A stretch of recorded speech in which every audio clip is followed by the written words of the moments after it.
লন্ডনের প্রধানমন্ত্রীকে নাগরিক সংবর্ধনা, আওয়ামী লীগ কখনোই ভোট চুরি করে ক্ষমতায় আসেনি মন্তব্য শেখ হাসিনার। বিশ্বকবি রবীন্দ্রনাথ ঠাকুরের জন্মদিন আজ, নানা আয়োজনে বাঙালির প্রাণের কবির ১৬২তম জন্মবার্ষিকী উদযাপন।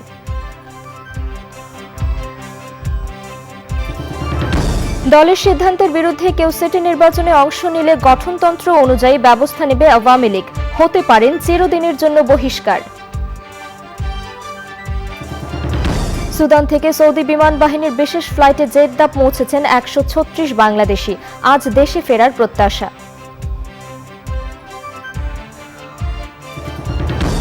এবং ব্যাংক সংরক্ষণ ও সচেতনতা সৃষ্টিতে এগিয়ে আসার আহ্বান, ব্যাংকের আবাসস্থল নিশ্চিতে সব সিটি কর্পোরেশনে জলাশয় বাড়ানোর তাগিদ।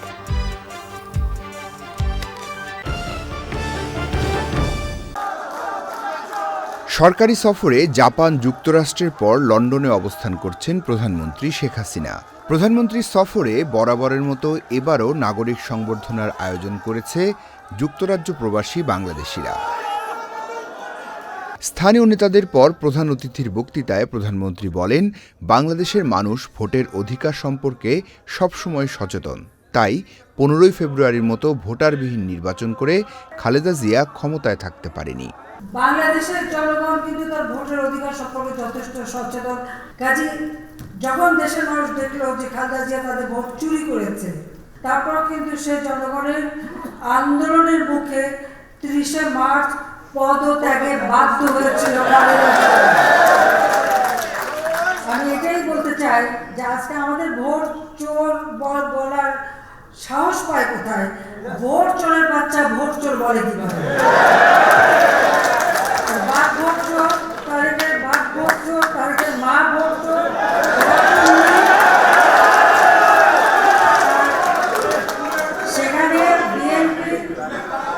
সেখানে বিএনপির লোকজনকে সে ভোট চোর বলতে আমাদেরকে এত দুঃসাহস করতে পারে? আওয়ামী লীগ ভোট চুরি করে আসে নাই। আওয়ামী লীগ মাটি ও মানুষের থেকে তাদের অধিকার জনগণের ভোটে নির্বাচিত হয়ে আওয়ামী লীগ বারবার ক্ষমতায় গেছে, কখনোই ক্ষমতা দখল করে বা চুরি করে ক্ষমতায় আসে নাই। অন্তত বঙ্গবন্ধু কন্যা কখনোই দেশের সম্পদ বিক্রি করে দেশের মানুষকে বঞ্চিত করে ক্ষমতা চায় না উল্লেখ করেন প্রধানমন্ত্রী।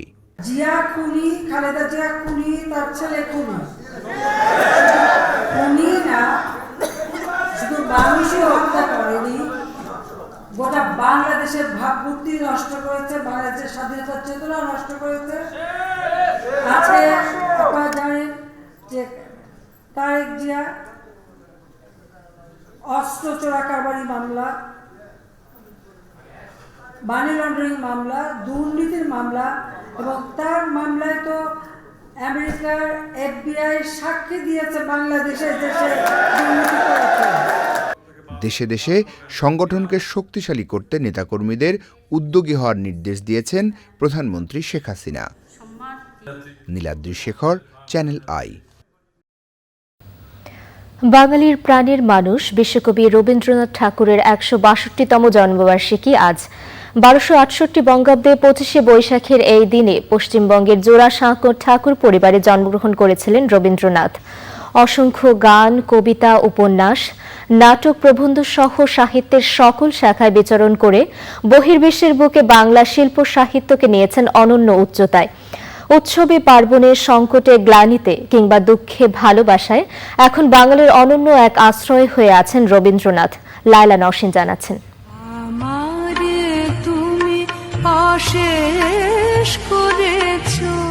জন্মদিন আসে বারে বারে, মনে করা বারে, এ জীবন নিত্যই নূতন, প্রতি প্রাতে আলোকিত পুলকিত দিনের মতন। আজ হতে শতবর্ষ আগে লিখে রাখা এই কবিতার মতোই বাঙালির প্রাণে যিনি নিত্য নতুন রূপে আবির্ভূত হন, বাঙালির মননে জাগরণে সদা জাগ্রত যিনি, তিনিই তো রবি, বাঙালির রবি ঠাকুর, আর সারা ভুবনের বিশ্বকবি রবীন্দ্রনাথ ঠাকুর। পূবের আকাশের রবির মতোই আজ হতে ১৬২ বছর আগের ২৫শে বৈশাখে কলকাতার জোড়াসাঁকোর ঠাকুর বাড়িতে জন্ম নিয়েছিলেন তিনি। মহাকালের বিস্তীর্ণ পটভূমিতে এক ব্যতিক্রমী রবির কিরণে উজ্জ্বল এই ২৫শে বৈশাখ।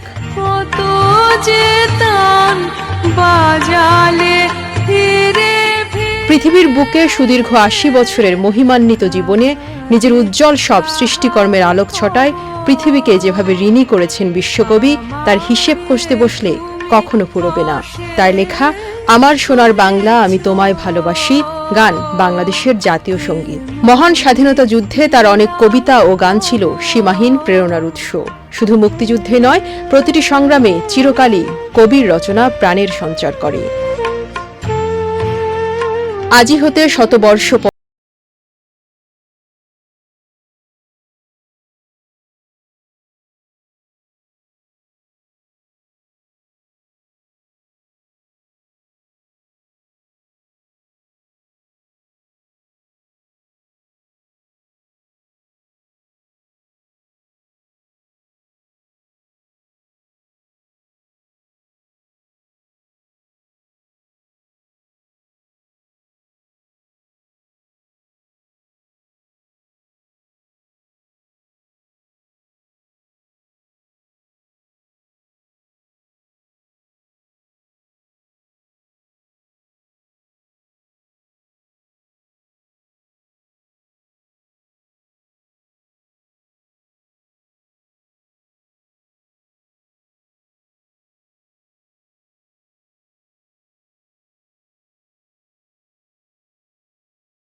পাঁচ সিটি নির্বাচনে দলীয় সিদ্ধান্তের বাইরে দলের যেই যাবেন তাদের বিরুদ্ধে সঙ্গে সঙ্গে গঠনতন্ত্র অনুযায়ী ব্যবস্থা নেওয়া হবে বলে সতর্ক করেছে আওয়ামী লীগ।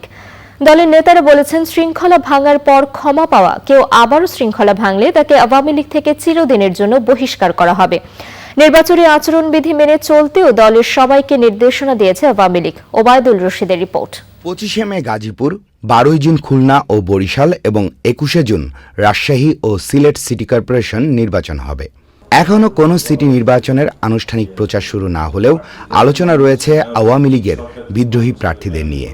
এবার বিদ্রোহী প্রার্থীদের গঠনতন্ত্র অনুযায়ী সবচেয়ে কঠোর শাস্তি দেওয়ার সিদ্ধান্ত নিয়েছে আওয়ামী লীগ। কোনো শোকজ টোকজ কিচ্ছু লাগবে না। বিদ্রোহ কেউ করলে সাথে সাথে ওই যে লেভেলের সে নেতা ওই লেভেল থেকেই তাকে বহিষ্কার করা। এটা কেন্দ্রীয় কোনো সুপারিশ কিংবা কিচ্ছু লাগবে না। এটি আমাদের গঠনতন্ত্র অনুযায়ী। এবং অতীতে একবার বিদ্রোহ করেছে, বহিষ্কার হয়েছে, সাধারণ ক্ষমার আওতায় এসে মাপ পেয়েছে, এরকম যদি আবার যে দ্বিতীয়বার মানে সংগঠন বিরোধী কার্যকলাপ হয়, তাদের জন্য চিরদিনের জন্য আওয়ামী লীগের দরজা বন্ধ হয়ে যাবে। আওয়ামী লীগের নেতারা বলেছেন, প্রকাশ্যে নির্বাচনে অংশ না নিলেও স্বতন্ত্র প্রার্থী হিসেবে প্রতিদ্বন্দ্বিতা করছে বিএনপির লোকজন। নির্বাচন কমিশনের আচরণবিধি, নির্বাচন কমিশনের যে নিয়ম কানুনগুলো আছে সেগুলো প্রতিপালন করার ক্ষেত্রে আমরা আওয়ামী লীগের নেতাকর্মীরা এই পালনের ক্ষেত্রে আমরা প্রতিশ্রুতিবদ্ধ এবং আমরা আমাদের নেতাকর্মীদের ইতিমধ্যেই নির্বাচনী আচরণবিধি মেনে নির্বাচনে প্রতিটি পদক্ষেপে যেন তারা ভূমিকা রাখে এবং আমরা বিশ্বাস করি আওয়ামী লীগের নেতাকর্মীরা নির্বাচনের বিজয়ের লক্ষ্যে সকলে মিলে ঐক্যবদ্ধভাবে আমরা কাজ করব।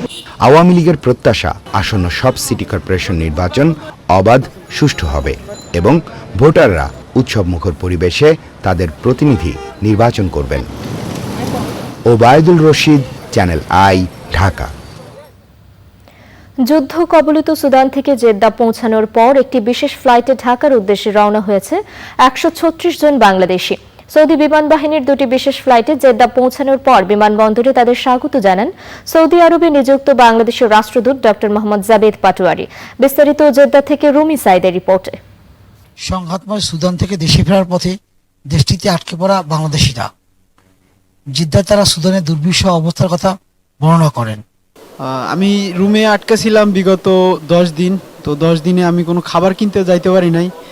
দিন রাত বোমা, খাবার সমস্যা, টয়লেটের সমস্যা, ঘুম সমস্যা। আমি একটানা 5 দিন বাসায় ছিলাম। বাসার বাইরে 1 মিনিটের জন্য বাইরে যেতে পারি না, খুব অনেক আতঙ্কের মধ্যে ছিলাম। সোমবার মধ্যরাতে প্রথম দফায় বাংলাদেশ বিমানের একটি ফ্লাইটে জেদ্দা ছেড়েছে 136 জন বাংলাদেশি। আজকে দিবাগত রাত একটার বাংলাদেশের বিমানের যে ফ্লাইট আছে, নিয়মিত ফ্লাইট, সেই ফ্লাইটে তারা দেশে ফিরে যাবেন বলে আমরা আশা করছি ইনশাআল্লাহ। তারা হয়তো আগামী কাল সকালের মধ্যে বাংলাদেশে পৌঁছাবেন। আতঙ্কগ্রস্ত সব প্রবাসীদের অপেক্ষা কখন পা রাখবে দেশের মাটিতে। সংঘর্ষময় সুদান থেকে ইতিমধ্যেই বাংলাদেশিরা সৌদি আরবের জেদ্দা আসতে শুরু করেছে।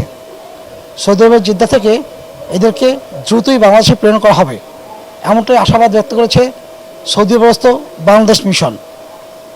সৌদি আরবের জেদ্দা থেকে রুমি সাইদ, চ্যানেল আই। সড়ক বিভাজকের নামে রাজধানীর ধানমন্ডির সাত মসজিদ রোডে গাছ কাটা বন্ধের প্রতিবাদে রাতে অবস্থান নেন পরিবেশবাদীরা। সড়কের দুই পাশের রাস্তা সমান করতে গিয়ে ঢাকা দক্ষিণ সিটি কর্পোরেশনের সড়কের বিভাজকে থাকা প্রায় ৬০০ গাছ কেটে ফেলেছে বলে দাবি করেছে পরিবেশবাদীরা। রাজধানী যেসব জায়গায় এরকম গাছ কাটা হয়েছে ওইসব জায়গায় দেশীয় প্রজাতির গাছ লাগানোর দাবি জানিয়েছেন তারা বলেন এসব গাছ রেখেই সড়ক বিভাজকের সম্প্রসারণ, উন্নয়ন ও সৌন্দর্য বর্ধন করতে হবে। এ ধরনের কর্মসূচি বন্ধ করতে বিশিষ্ট নাগরিকরা মেয়রকে চিঠিও দিয়েছেন। ব্যাঙ সংরক্ষণ ও সচেতনতা সৃষ্টির লক্ষ্যে সবাইকে এগিয়ে আসার আহ্বান জানিয়েছেন বিশিষ্টজনেরা। ঢাকা বিশ্ববিদ্যালয়ের প্রাণীবিজ্ঞান বিভাগে 15তম সেভ দ্য ফ্রগস ডের আলোচনায় ব্যাঙের আবাসস্থল নিশ্চিত করতে রাজধানী সহ দেশের সব সিটি কর্পোরেশনে জলাশয় বাড়ানোর তাগিদ দিয়েছেন বক্তারা। আলিম আল রাজি জানাচ্ছেন, ব্যাঙ উভচর প্রাণী, জলে এবং ডাঙায় উভয় ক্ষেত্রেই এদের অবাধ বিচরণ। প্রজন্মের পুরো চক্র সম্পন্ন করতে এদের পানিতে থাকতে হয়, আর পূর্ণাঙ্গ অবস্থায় এরা ডাঙায় চলে আসে। প্রাকৃতিক ভারসাম্য রক্ষায় এরা নির্দেশক হিসেবে কাজ করেন। কিন্তু মানবসৃষ্ট ও প্রাকৃতিক কারণে পৃথিবীর প্রায় 1/3 ব্যাঙ এখন সংকটাপন্ন অবস্থায়। ব্যাপক হারে আবাসস্থল ধ্বংস, পরিবেশ দূষণ ও কৃষিক্ষেত্রে অতিরিক্ত কীটনাশক ব্যবহার ব্যাঙ বিলুপ্ত হওয়ার অন্যতম কারণ। বর্তমানে পৃথিবীতে 7,603 প্রজাতির ব্যাঙ রয়েছে, আর বাংলাদেশে রয়েছে 62 প্রজাতির ব্যাঙ। ব্যাঙ রক্ষা এবং সচেতনতা বৃদ্ধিতে ঢাকা বিশ্ববিদ্যালয়ের ন্যাচার ক্লাবের আয়োজনে বিশ্ববিদ্যালয়ের প্রাণীবিদ্যা বিভাগে ব্যাঙ সংরক্ষণ দিবসের আলোচনা সভা, চিত্র প্রদর্শনী সহ ব্যাঙ নিয়ে কুইজ প্রতিযোগিতা হয়েছে। ব্যাঙের বাসস্থান নিশ্চিত করার পাশাপাশি এ নিয়ে বিধিমালা তৈরির উপর জোর দেন বক্তারা। ব্যাঙের বিলুপ্তি যে শুধু পরিবেশের ভারসাম্য নষ্ট করবে তা নয়, এতে করে মানুষ সবচেয়ে বেশি ক্ষতিগ্রস্ত হবে। এই বার্তাটি শিক্ষার্থী এবং সর্বস্তরের মানুষের জন্য পৌঁছে দিতে হবে। একটি বড় প্রাণীকে যদি আমি কনজার্ভ করতে চাই, সংরক্ষণ করতে চাই, তাহলে তার আবাসস্থলকে সংরক্ষণ করতে হবে। আর আবাসস্থল সংরক্ষণ করা মানেই তার জন্য কিন্তু গাছপালা, প্রকৃতি আমাকে সবকিছুই দিতে হবে। যেহেতু বাংলাদেশ সবচেয়ে বেশি ভালনারেবল, এত বেশি লোক থাকে, এত বেশি প্রাণী, মানে প্রাণীরাও তো ওরা তো জায়গা পাচ্ছে না, ওরা আমাদের শহরে ঢুকে পড়ছে। এই জন্য আমরা আরবান ইকোলজি বা আরবান ইকোসিস্টেমগুলোকে আমরা স্টাডি করি। এই অবিচ্ছেদ্য এই ব্যাঙ কিন্তু আমাদের পরিবেশের মধ্যে উল্লেখযোগ্য ইকোসিস্টেমের কিন্তু একটা অঙ্গ। ব্যাঙ সংরক্ষণে জলাশয় বাড়ানো এবং পানি দূষণ রোধের উপর জোর দেন বিশিষ্টজনরা। এই পানি দূষণে কিন্তু আমরা এই ধরনের প্রাণীগুলো হারিয়ে ফেলছি। ব্যাঙ তার মধ্যে একটি অন্যতম প্রাণী। এই প্রাণীটি যে আমাদের নীরবে অগোচরে আমাদের ক্ষতিকারক নানা কীট পতঙ্গ খেয়ে যে এরা আমাদের পরিবেশকে ভালো রাখছে, তো বেশি এই সচেতনতা ছড়িয়ে দিতে পারবো, ততই কিন্তু এই প্রাণীটি হয়তো একটু ভালো অবস্থায় থাকতে পারবে। এই সব কিছু মিলিয়ে কিন্তু আমরা বাংলাদেশে এই প্রাণীগুলোকে দিন দিন তাদের বাসস্থান থেকে উচ্ছেদ করছি, আমাদের পরিবেশকে বলি, প্রকৃতিকে বলি, আমরা ধ্বংস করছি। ঢাকার ব্যাঙের সংরক্ষণের জন্য জলাশয়ের কিছু কৃত্রিম জলাশয় তৈরি করার ব্যবস্থা করা হয়েছে। তো আমি মনে করি এরকম যদি সবগুলো সিটি কর্পোরেশন এই ব্যাপারে এগিয়ে আসে, তাহলে আমাদের এই ব্যাঙ সংরক্ষণের ব্যাপারটি অনেক একটু, আমি বলবো যে একটা ভালো অবস্থানে যাবে। Indicator of the ecosystem, indicators from the viewpoint যে আমাদের ইকোসিস্টেম কি হেলদি ইকোসিস্টেম কিনা, আমাদের এনভায়রনমেন্টটা কি হেলদি এনভায়রনমেন্ট কিনা, সেই দৃষ্টিকোণ থেকেও ব্যাঙ খুবই উপকারী প্রাণী। আবার আমাদের ফুড চেইনও ব্যাঙ নানাভাবে আমাদেরকে সহযোগিতা করে থাকে, সেটাও সেই দিক থেকেও ব্যাঙের সংরক্ষণ প্রয়োজন। পরে র্যালিতে অংশ নেন অতিথিরা। আয়োজনের সহযোগী বন বিভাগ, প্রাণীবিজ্ঞান সমিতি এবং প্রকৃতি ও জীবন ফাউন্ডেশন। অনুষ্ঠানের মিডিয়া পার্টনার চ্যানেল আই। আলিমুল রাজি, চ্যানেল আই, ঢাকা। দর্শক, এবারে বিরতি এবং বিরতির পর যা থাকছে। ফিরে এলাম বিরতির পর। কানাডার প্রধানমন্ত্রী জাস্টিন ট্রুডোর দল লিবারেল পার্টি অফ কানাডার প্রেসিডেন্ট নির্বাচিত হয়েছে একজন সাউথ এশিয়ান বংশোদ্ভূত সচিত মেহরা। কানাডার ইতিহাসে এই প্রথম ক্ষমতাসীন দল লিবারেল পার্টির শীর্ষস্থানীয় নেতৃত্বে একজন ভারতীয় বংশোদ্ভূত কানাডিয়ান অধিষ্ঠিত হলেন। তার নিকটতম প্রতিদ্বন্দ্বী ছিলেন পাকিস্তানি বংশোদ্ভূত মীরা আহমেদ। এ দলের প্রেসিডেন্ট পদে আর কোনো প্রার্থী ছিলেন না। 3 দিনের জাতীয় কনভেনশন শেষে প্রায় 4000 ডেলিগেটেড ভোটের মাধ্যমে নতুন কমিটি নির্বাচিত হয়। এই কনভেনশনের সময় কানাডার সাবেক প্রধানমন্ত্রী জন ক্রিটিয়ান এবং বর্তমান প্রধানমন্ত্রী জাস্টিন ট্রুডোর সঙ্গে টরন্টো থেকে আসা বাংলাদেশি কানাডিয়ানরা মতবিনিময় করেন এবং তার প্রতি বাংলাদেশিদের অকুণ্ঠ সমর্থনের কথা জানান। এবারে কৃষি সংবাদ।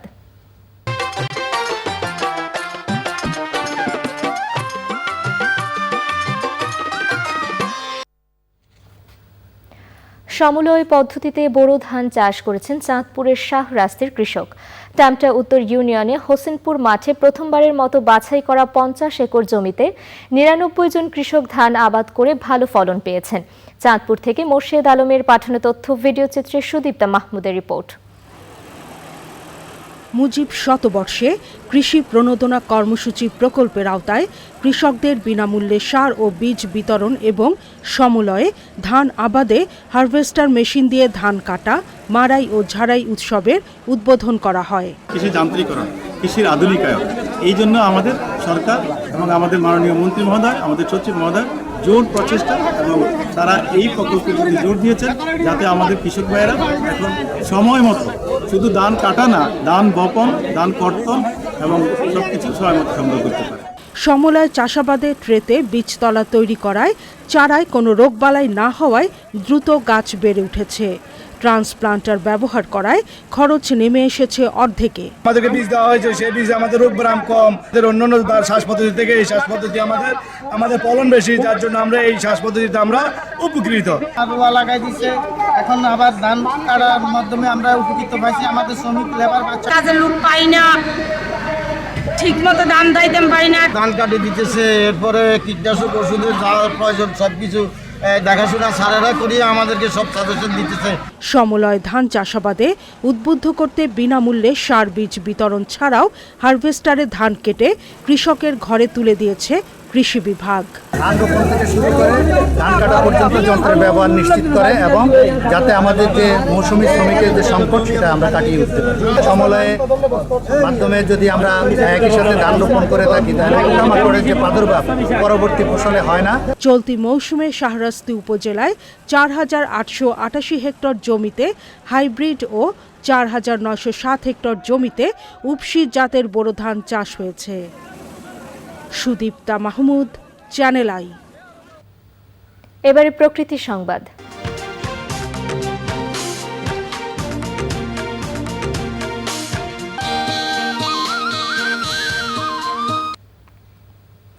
সাতক্ষীরা পৌর এলাকায় গত 1 বছরে অন্তত 20টি পুকুর ভরাট করেছে প্রভাবশালী ও ভূমিদস্যুরা। প্রশাসনের তোয়াক্কা না করে মাটি ভরাটের পর প্লট আকারে উচ্চ মূল্যে বিক্রিও হচ্ছে। পুকুর ভরাট হয় হুমকিতে পড়েছে আশেপাশের পরিবেশ ও প্রতিবেশ। বিষয়টি স্বীকার করে নিজেদের ব্যর্থতার কথাই তুলে ধরেছে পরিবেশ অধিদপ্তর ও জেলা প্রশাসন। পুকুর ভরাট বন্ধে শিগগিরই ব্যবস্থা নেওয়ার দাবি জানিয়েছে সাতক্ষীরাবাসী। আবুল কালাম আজাদের পাঠানো তথ্য, ভিডিও চিত্রে সাবরিনা হাসানের রিপোর্ট। সাতক্ষীরা শহরের সুলতানপুরের নাজমিন বেগমের অন্তত 100 বছরের পুরাতন ঐতিহ্য 1 বিঘার শান বাঁধানো পুকুর। 5 থেকে 600 মানুষের দৈনিক পানির একমাত্র উৎস এটি।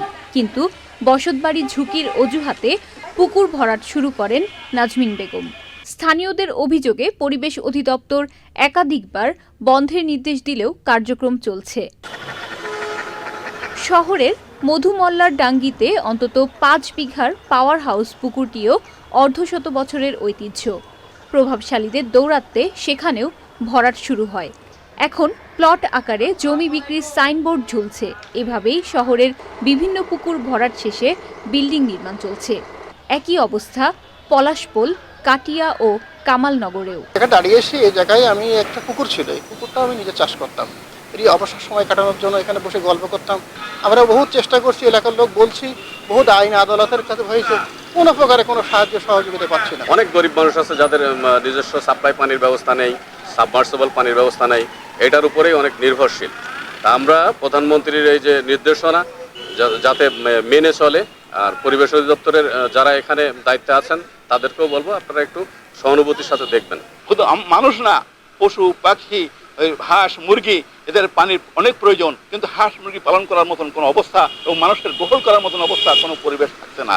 পরিবেশ অধিদপ্তরের বিরুদ্ধে নানা অভিযোগ তুলে ধরে পরিবেশ প্রতিবেশ রক্ষায় প্রশাসনের সহযোগিতা চেয়েছেন এলাকাবাসী। কয়েকবার আমরা তাকে ম্যাজিস্ট্রেট সহজে নিষেধ করছি, চূড়ান্ত নোটিশ দিয়ে ফেলছি, কিন্তু সে মাঝে মধ্যে চুরি করে রাতে রাতে কখনো কখনো কয়েকদিন পর পর ভরাট হয়, যেটা আমরা আমাদের বিভাগীয় কার্যালয়কে জানিয়েছি এবং মামলার সম্মতির জন্য আমরা পত্র দিয়েছি। তো আশা করতেছি যে বিভাগীয় কার্যালয় এটা অ্যাপ্রুভ করলেই আমরা মামলা দায়ের করতে পারবো। ইতিমধ্যে তার বিরুদ্ধে এজাহার রেডি হয়ে গেছে, আমরা শুধু বিভাগীয় কার্যালয়ের সম্মতি পেলেই আমরা এটা সাবমিট করব।